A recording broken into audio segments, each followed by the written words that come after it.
I know the feeling spending a weekend hunting for a budget gaming laptop, only to end up with a machine that can't keep a single match running without stuttering, and then wondering why you even bothered.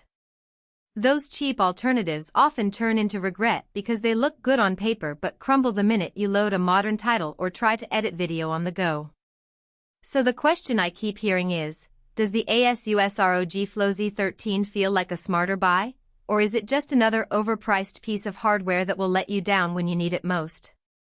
Link is in the description if you want to check the product details on Amazon. When I first saw the Flow Z13, my hesitation was real. It's a 13-inch 2-in-1 that promises a desktop-class Ryzen iMaX 390, 32GB of LPDDR5x RAM, a full-size 1TB PCIe SSD, and a 180Hz 2.5K touchscreen, all packed into a chassis you could actually slip into a backpack. The headline numbers scream high-end, but the real test is whether that power survives a 3-hour raid, a long streaming session, or a day of schoolwork without the fan turning into a jet engine. In the end, I'm looking at whether the price justifies the trade-offs compared with a traditional desktop or a less aggressive ultrabook. First off, the performance side of things is exactly what you'd expect from a Ryzen iMaX 390 paired with integrated Radeon 8050S graphics. In my own testing, the laptop handled titles like Elden Ring and Fortnite at 1080p with medium-high settings without dropping below 45 frames per second, which is impressive for a device that also doubles as a tablet. The 180Hz panel gave me that buttery feel when I'm in fast-paced shooters, and the 2.5K resolution kept textures looking sharp enough that I didn't feel like I was sacrificing visual fidelity for size. The instant responsiveness advertised isn't just marketing fluff.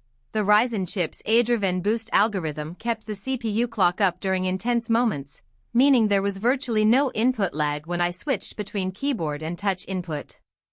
Heat, however, is where the Flow Z13 starts to show its limits. Because the chassis is so thin, the cooling system relies on a single fan that spins up noticeably when you push past 70% GPU load. In a Marathon Apex Legends session, the fan hit a whine that was audible even with headphones on, and the top of the chassis warmed to the point where I had to place a thin sleeve between my lap and the laptop. That's not a deal-breaker for most gamers, but if you're planning to game on a couch for hours, you'll notice the trade-off between portability and sustained cooling. The device does have a magnetic detachable keyboard, which helps vent heat a bit when you snap it off, but you lose the tactile feel of a full-size board. Speaking of keyboards, the one-zone RGB layout is clean and the keys have a satisfying actuation, but the travel is shallower than a dedicated gaming keyboard. For me, typing a quick email or executing macro-heavy combos felt fine, but a hardcore MMO player who relies on deep key press feedback might find it a little underwhelming. The detachable nature means you can slide it into a bag and still use the device as a tablet, but that also means you're constantly juggling a separate piece of hardware if you need a more stable typing experience. Battery life is another practical consideration.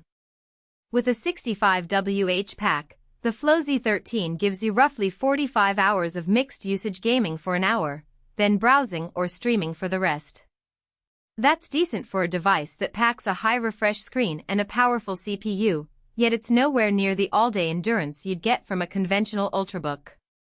If you're a college student who wants to hop between lectures and the occasional gaming break, you'll probably need to keep the charger handy or invest in a power bank that can handle USB-C PD. The upside is the detachable keyboard also doubles as a stand, so you can prop the tablet up and watch a movie while it charges, which mitigates the inconvenience a little. Portability is where the Flow Z13 truly shines. At 2.9 pounds, it's light enough to carry around campus, and the 13.4-inch screen folds back 360 degrees, letting you use it as a tablet for sketching or note-taking. The touchscreen is responsive, and the 2560x1600 resolution makes drawing in Photoshop feel natural. I tried a quick side-by-side comparison with a 15-inch gaming laptop of similar specs, and the Flow was noticeably less cumbersome on the train. For creators who need both a gaming rig and a portable drawing surface, this hybrid form factor is a genuine advantage that you don't see in most gaming-only laptops. Now, let's talk money. The ROG Flow Z13 sits in the $1,800 to $100 range depending on configuration, which places it in the same ballpark as a mid-tier desktop equipped with a comparable GPU and CPU. The question is whether you value the flexibility of a laptop that can also be a tablet. If you already own a decent desktop or a larger gaming laptop and only need a portable secondary device, you might be overpaying. Conversely, if you're starting from scratch and need